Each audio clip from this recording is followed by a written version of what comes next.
இசாரா செவ்வந்தி தொடர்பில் இந்திய போலீசாரிடம் கோரிக்கை. புதிய மின்சார திருத்த சட்டம் மூலம் விரைவில் நாட்டு மக்களுக்கு விடுக்கப்பட்டுள்ள முக்கிய அறிவிப்பு. புலம்பெயர் தமிழர்களால் ஐநா மனித உரிமை பேரவை முன்வெடித்த ஆர்ப்பாட்டம். மனித உரிமைகள் விடயத்தில் இலங்கைக்கு ஜப்பான் ஆதரவு. கணேமுல்ல சஞ்சீவ கொலை வழக்கின் பிரதான சூத்திரதாரியான இசாரா செவ்வந்தி இந்தியாவுக்கு தப்பிச் சென்றிருக்கலாம் என்று போலீசார் சந்தேகம் எழுப்பியுள்ளனர். இசாரா செவ்வந்தி நாட்டை விட்டும் தப்பிச் செல்லாதவாறு அனைத்து வழிகளும் மூடப்பட்டு கண்காணிப்பும் பலப்படுத்தப்பட்டுள்ளது. எனினும் அவர் படகு மூலம் இந்தியாவுக்கு தப்பிச் சென்றிருக்கலாம் என்ற சந்தேகம் தற்போது விசாரணையாளர்களுக்கு ஏற்பட்டுள்ளதாக தெரிவிக்கப்படுகின்றது. இதனையடுத்து இந்திய அதிகாரிகளுக்கு இசாரா செவ்வந்தி தொடர்பான விவரங்கள் வழங்கப்பட்டு அவரை கைது செய்து நாடு கடத்துமாறு கோரிக்கை விடப்பட்டுள்ளது.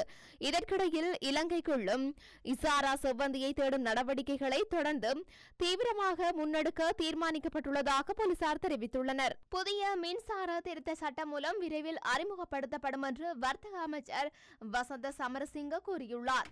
நாடாளுமன்றத்தில் உரையாற்றும் போதே அவர் இதனை கூறியுள்ளார். புதிய மின்சார திருத்த சட்டம் மூலம் விரைவில் அறிமுகப்படுத்தப்படும். இதன் கீழ் இலங்கை மின்சார சபை பிரிக்கப்படுவதும் நீக்கப்படும். எங்கள் அரசாங்கம் எந்த மின் நிலையங்களையும் அல்லது மின்சார பரிமாற்றத்தையும் தனியார் மயமாக்காது. முந்தைய அரசாங்கம் இலங்கை மின்சார சபையை 8 தனித்தனி நிறுவனங்களாக பிரிக்க திட்டமிட்டது. ஆனால் எங்கள் அரசாங்கம் அத்தகைய நடவடிக்கையை மேற்கொள்ளாது. மின்சாரம் மிக குறைந்த விலையில் வாங்கப்படுவதை எமது அரசாங்கம் எப்போதும் உறுதி செய்யும். முன்பு ஒரு அலகுக்கு 30 ரூபாவாக இருந்த மின்சாரத்தின் விலையை எம்மால் 18 முதல் 19 ரூபாய் வரை குறைக்க முடிந்துள்ளது என கூறியுள்ளார். பாடசாலை மாணவர்கள் மற்றும் போக்குவரத்து சபை பருவச்சீட்டை வைத்துள்ள பிரஜைகளை புறக்கணித்து செல்லும் பேருந்து சாரதிகள் தொடர்பில் போக்குவரத்து நெடுஞ்சாலைகள் துறைமுகங்கள் மற்றும் சிவில் விமான சேவைகள் அலுவல்கள் பற்றிய அமைச்சுசார் ஆலோசனை குழுவில் கலந்துரையாடப்பட்டுள்ளது. இலங்கை போக்குவரத்து சபையின் பருவச்சீட்டுகளை வைத்திருக்கும் பாடசாலை மாணவர்கள் மற்றும் பிரஜைகளை தவிர்க்கும் போக்குவரத்து சபையின் பேருந்து சாரதிகள் குறித்து 1958 என்ற இலக்கத்திற்கு தொடர்பு கொண்டு முறைப்பாடு செய்யுமாறு பொதுமக்களிடம் கோரப்பட்டுள்ளது.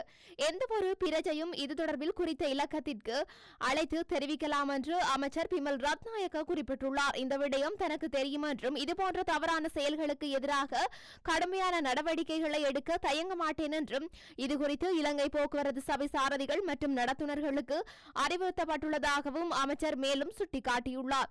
இக்கூட்டத்தில் துறைமுகங்கள் மற்றும் சிவில் விமான சேவைகள் பிரதி அமைச்சர் ஜனித ருவன் கொடித்துவுக்கு மற்றும் அந்த அமைச்சுடன் தொடர்புபட்ட அரசாங்க நிறுவனங்களின் அதிகாரிகளும் கலந்து கொண்டுள்ளனர்.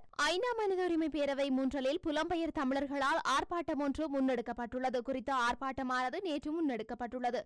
இலங்கையில் தமிழினத்தின் மீதான இன அழிப்பு மற்றும் ஒடுக்குமுறை நகர்வுக்கு நீதி கோரும் வகையில் இந்த ஆர்ப்பாட்டம் இடம்பெற்றுள்ளது. இந்த நிலையில் ஐநா மனித உரிமை பேரவையின் கூட்டத்தொடர் தற்போது நடைபெற்று வருவதனால் ஐநா முன்றலில் அமைந்துள்ள முருகதாசன் திடலில் இது குறித்த ஒன்று கூடல் ஒன்று இடம்பெற்றுள்ளது. முன்னதாக இந்த ஒன்று கூடலில் பங்கெடுப்பதற்கான பாரிஸ் நகரின் கார் தொலைஸ்ட்ரியில் இருந்து ஜெனீவா நோக்கி பயணித்த அதிவேக தொடருந்தில் 2 பெட்டிகளில் செல்பவர்களுக்காக முன்பதிவு செய்யப்பட்டிருந்த நிலையில் போராட்டத்தில் பங்கெடுக்க சென்றவர்கள் இன்று காலை அங்கிருந்து பயணித்துள்ளனர்.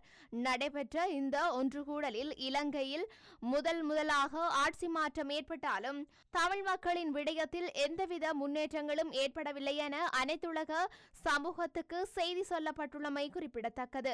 மனித உரிமைகளை மேம்படுத்துவதற்கான இலங்கையின் சொந்த முயற்சிகளுக்கு தொடர்ந்து ஆதரவளிக்கப்படும் என்று ஜப்பான் தெரிவித்துள்ளது. ஜெனீவாவில் நடைபெற்று வரும் ஐக்கிய நாடுகள் மனித உரிமைகள் பேரவையின் 58வது அமர்வில் நேற்று கருத்துரைத்த போதே அவர் இவ்வாறு குறிப்பிட்டுள்ளார்.